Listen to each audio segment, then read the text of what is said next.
ఈ రోజే డౌన్లోడ్ చేయండి. మీ ఫేవరెట్ షోస్ చూడండి. పూర్ణిమ రా.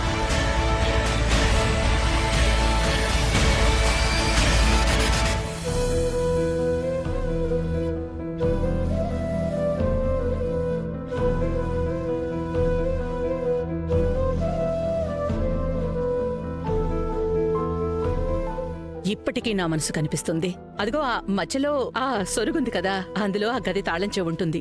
రాఘవ్ వచ్చి ఆ తాళం చెవి తీసుకుని మళ్ళీ ఆ గదిని తన సంతోషాలతో నింపేయాలి. గట్టిగా పగపక నవ్వాలి. అలా మనందరినీ కూడా నవ్వించాలని. నిన్న జరిగిన సంఘటన గురించి నేను పిన్ని గారితో మాట్లాడి తీరాలి. నీకెవరు చెప్పారు రేఖకి సహాయం చేయమని? అంటే తను చాలా దిగులుగా ఉంది. రాఘవ్ అన్నయ్య తన మీద చాలా కోపంగా ఉన్నారు, అందుకే అనిపించింది. కానీ ఇది మాత్రం ఆలోచించలేదు. నాకు నీ మీద కోపం వస్తే ఏమవుతుందో. నీ టాప్ ఫ్లోర్ ఖాళీ అని నీకు తెలుసు కదా, అందుకే ఆలోచించే పనులు నువ్వు పెట్టుకోకు, అర్థమైందా? వచ్చిందంటే పెద్ద సహాయం చేయడానికి. కానీ నేను కేవలం తనకి అందరికి ఏం టిఫిన్లు ఇష్టమో చెప్పాను, అంతేనండి. అవునా? సరే, అయితే ఈ రోజు నుంచి సరిగ్గా 4 రోజుల పాటు నువ్వు టిఫిన్ తినడానికి వీల్లేదు. నేను చెప్పిన దాన్ని తీసి పరాయాలని చూడకు. నేను నిన్ను గమనిస్తూనే ఉంటాను.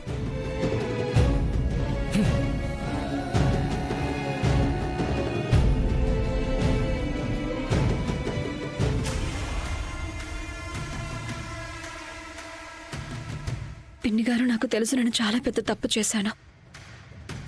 కానీ ఆ గది ఇంకా తాళం చెవి గురించి మీరే కదా నాకు చెప్పింది. మరి మీరు నాకు ఈ విషయం ఎందుకు చెప్పలేదు? ఆ గదితో రాఘవ్కి మంచివి కావు, చెడు జ్ఞాపకాలున్నాయన్నది. ఎందుకంటే రేఖ, నేను నిన్న పొద్దున్న పేపర్లో నీ రాశి ఫలాలు చదవలేదు. నువ్వు సర్ప్రైజ్ వంకతో మాకు ఇంత పెద్ద షాక్ ఇవ్వబోతున్నావని. మీరు చెప్పింది నిజమే పిన్ని గారు, కానీ మీరు నన్ను ఎందుకు నాపలేదు? నాకు కనీసం రాఘవ్ వాళ్ళ అమ్మగారు బ్రతికున్నట్టుగా కూడా తెలీదు. నాకే కాదు, మా ఫ్యామిలీ మొత్తం అదే అనుకున్నాము, ఆవిడ చనిపోయారేమో అని. కంపతీసి దీనికి నా మీద అనుమానం రాలేదు కదా? మీరు నాకు ఒక్క హింట్ ఇచ్చుంటే బాగుండేది. బహుశా నేను ఇంత పెద్ద తప్పు చేసుండేదాన్ని కాదేమో. నాకొక విషయం చెప్పు రేఖ. నిన్న నేను నీతో షాపింగ్ మాల్కి వెళ్ళమని చెప్పినప్పుడు అప్పుడు నువ్వేమన్నావు? నేనొక పని మీద బిజీగా ఉన్నాను, కానీ నాకు చెప్పాల్సిన అవసరం కూడా నీకు అనిపించలేదు. నువ్వు గనక ఒక పని మీద వెళ్తున్నప్పుడు బహుశా నిన్ననే నువ్వు నాకు చెప్పుంటే నేను ఆపుండేదాన్ని కదా. కానీ ఎక్కడా?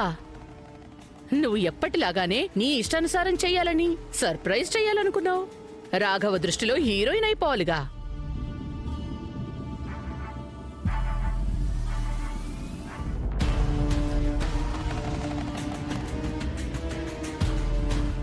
నాకర్థమైంది. ఇప్పుడు నీ వల్ల ఇంత పెద్ద తప్పు జరిగిపోయింది కాబట్టి ఇప్పుడు నువ్వా నింద మొత్తం నా నెత్తి మీద వేయాలనుకుంటున్నావు. లేదు పిన్ని గారు, నీ మాటల్ని బట్టి అలాగే అనిపిస్తోంది. ఎక్కడో ఒక చోట నేనే నీ మనసులో, మెదడులో ఈ విషయాన్ని పెట్టానని, నువ్వు ఆ గది తెరవాలని, నువ్వు రాఘవ మనసుని గాయపరచాలి అని. పిన్ని గారు, అసలు నా ఉద్దేశం అది కాదు. నీ మాటల్ని బట్టి నీ ఉద్దేశం అదే అనిపిస్తోంది. ఈ మొత్తం గొడవకి నేనే బాధ్యురాల్ని అన్నట్టు.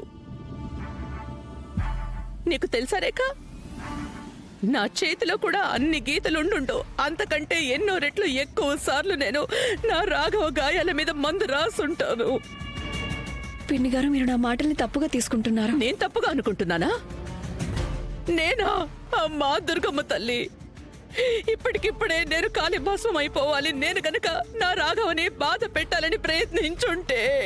పిన్ని గారు ప్లీజ్. చాలా ఆపరేక.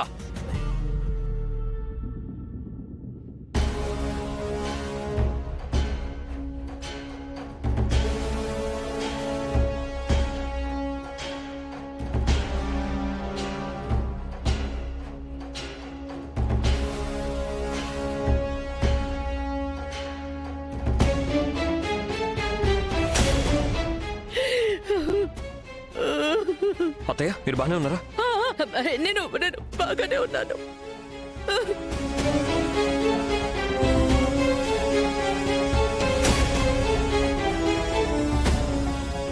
నీకసలెంత ధైర్యం? జరిగిన ఇన్సిడెంట్కి అత్తయ్యని బాధ్యురాలను చేస్తావా? నువ్వు నన్ను బాధ పెట్టావు, నేను సహించాను.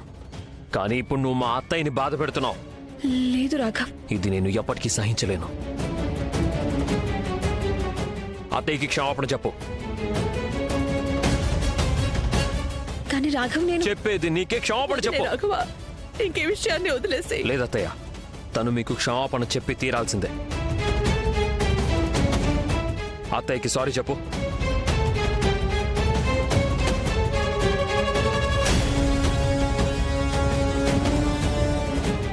పిన్ని గారు, నేను మిమ్మల్ని బాధ పెట్టాలనుకోలేదు.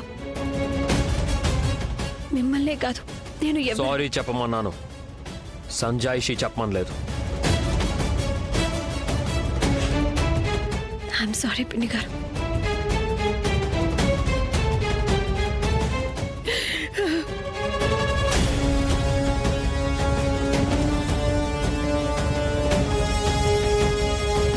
పదండి అత్తయ్య.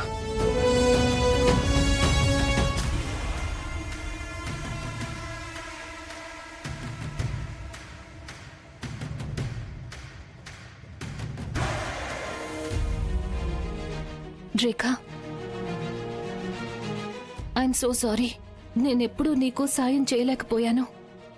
లేదు వదినా, నాకు పిన్ని గారి మాటలకి అసలు బాధగా లేదు. నిజానికి మంచిదే కదా. అమ్మవారి దయ వల్ల నాకు రాఘవ్ జీవితంలో జరిగిన చేదు నిజాలు, తను పడ్డ బాధ గురించి తెలిసొచ్చింది. ఇక ప్రపంచంలోని ఏ శక్తి రేఖని రాఘవ్ దగ్గర క్షమాపణ పొందకుండా ఆపలేరు. అలాగే నన్ను తన భార్యగా తన బాధను దూరం చెయ్యకుండానూ ఆపలేరు. రేఖా, నువ్వివన్నీ ఒంటరిగా ఎలా చేస్తావు? చేస్తాను వదినా. రేఖ బలహీనపడింది అంటే తను మరింత బలపడుతుందని అర్థం. అమ్మవారు నాకు తోడుగా ఉంటారు. నాకు తెలిసి నేనేదైతే జరిగిందో అది ఎందుకంటే మన రేఖకి సరిగా సహాయం చేయలేదు కాబట్టి. ఎందుకు? మనమేం చేశాం? మనం రేఖకి రాఘవ్ వాళ్ళ అమ్మ గురించి ఏం చెప్పలేదు. అందుకే తను రాఘవ్ గతం గురించి వెతకాలనుకుంది. చూడు దాని పర్యవసానం ఏమైందో. మీరు వీటన్నిటికీ కాస్త దూరంగానే ఉండండి.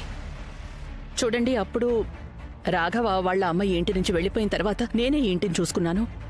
ఇక మీద కూడా నేనే చూసుకుంటాను. ఇప్పుడు రాఘవ్ భార్య వచ్చేసింది శైలజ.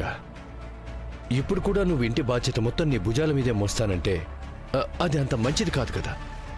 అయితే మీరు మీరు రేఖకి ఏం చెప్తారండి? అదే, మనకి రాఘవ్ వాళ్ళ అమ్మ గురించి అన్నీ తెలిసాయి కదా, ఏమంటావు? అంటే అది అత్తయ్య గారు, అది నేను మీతో ఒక ముఖ్యమైన విషయం మాట్లాడాలి. సరే, మీరిద్దరూ మాట్లాడుకోండి, నేను రేఖతో మాట్లాడొస్తాను. నేను పడ్డ కష్టం అంతా ఈ మనిషి పాడు చేసేసేలా ఉన్నారే. నేను ఏదో ఒక విధంగా ఈయనకి నిజం చెప్పకుండా ఆపాలి.